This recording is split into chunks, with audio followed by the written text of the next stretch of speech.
네, 5월 26일 기도로 돕는 그 사람 매일 묵상. 매주 월요일은 팀켈러의 기도를 통해서 기도의 원리를 배우고 있습니다.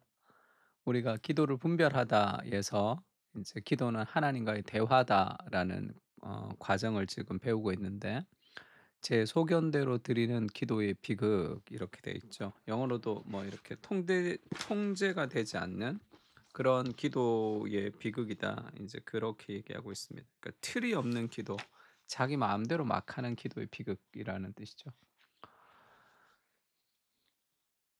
그 기도라는 것은 말씀을 묵상하면서 말씀에 침잠하는 가운데 드리는 것이 기도의 출발이다. 이렇게 얘기했습니다. 왜냐하면 기도는 응답의 언어거든요. 시편은 모세오경으로부터 하나님이 먼저 말씀하시고 그 하나님의 말씀에 대한 반응으로서의 기도가 시편입니다.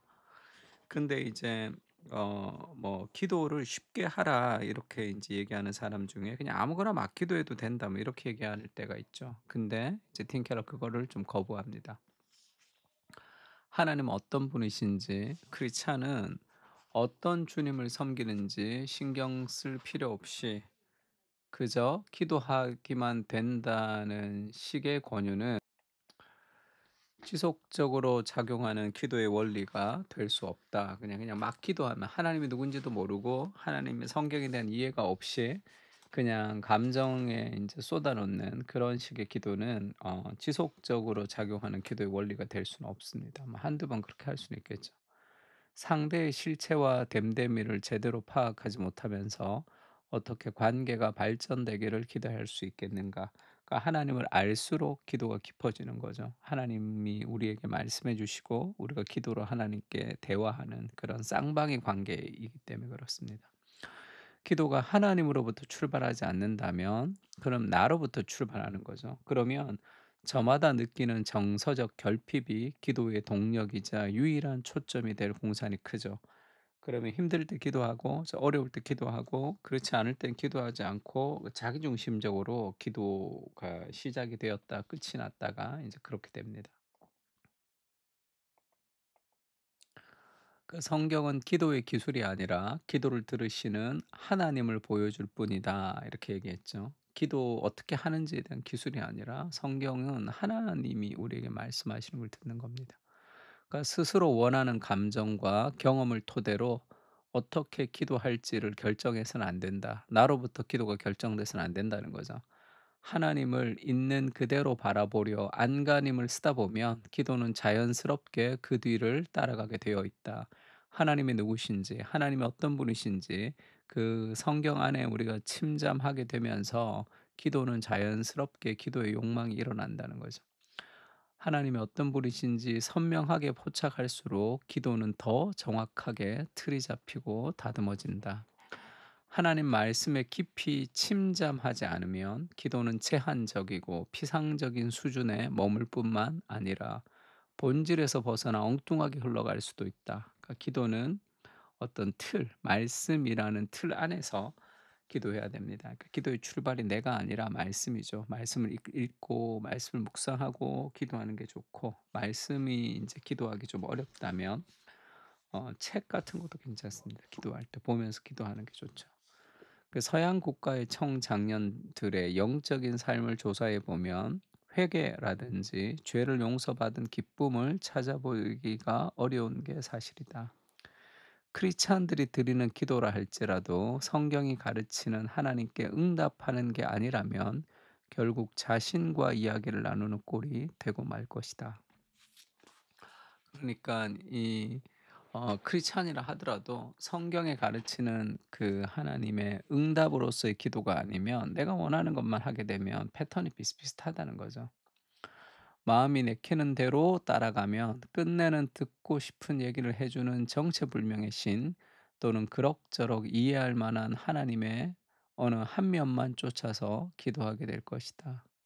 하지만 기도에서 결정적인 한 수는 우리에게 말씀하시는 하나님께 그분이 말씀하시는 모든 일에 대하여 말씀드리는 데 있다.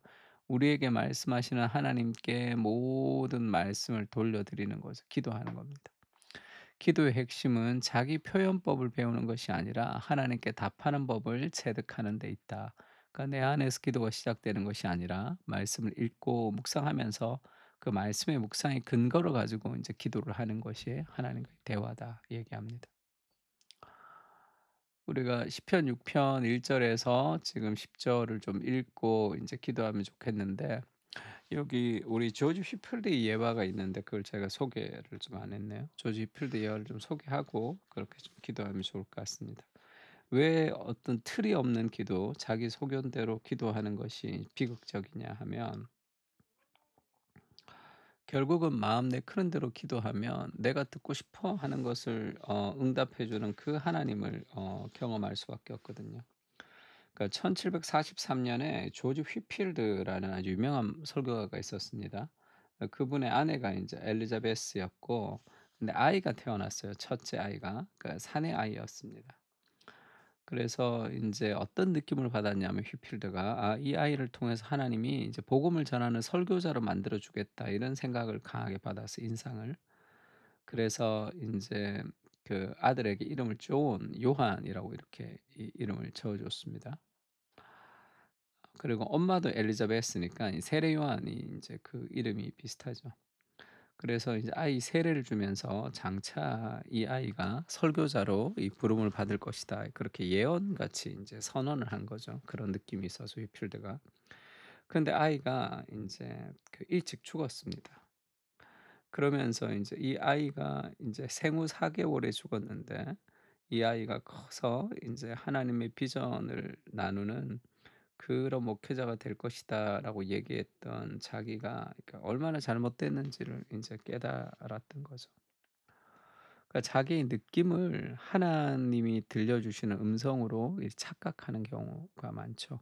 그러니까 우리가 '하나님의 음성을 듣는다.' 그런 식으로 신앙생활하는 사람들이 많은데, 대부분 자기 느낌을 하나님의 음성이라고 착각하는 경우가 많습니다. 성경이 해석된 것이 하나님 말씀이죠. 그래서 이 조지 휘필드가 자기의 죄를 고백하는 그런 장면이 있습니다. "내가 하나님을 너무 이렇게 섣불리 내가 하나님의 자리에 올랐다." 그렇게 얘기하는 거죠. 그러니까 우리가 하나님이 즉흥적으로 떠오르는 생각이나 충동을 이끌어서 슬기롭게 행동하는 길을 선택하게 하지 않는 길을 선택하게 만드시는 경우가 전혀 없다는 것은 아니다. 하나님 어떤 생각을 주셔서 즉흥적으로 뭔가를 통해서 일할 때도 있어요. 그러나 성경을 읽지 않고는 하나님이 말씀하시는 것을 확인할 길은 없습니다. 그러니까 늘 성경을 읽으면서 기도하는 거죠. 천천히 말씀을 읽으면서 기도하는 거 굉장히 도움이 되고, 그것이 좀 어렵다면 어떤 영감 있는 책을 가지고 읽으면서 기도하는 것도 도움이 됩니다. 우리 시편 6편 1 절인데요. 이 시편 6편 1 절을 가지고 말씀을 좀 곱씹고 묵상하면서 같이 한번 기도했으면 좋겠습니다. 다 같이 기도하겠습니다.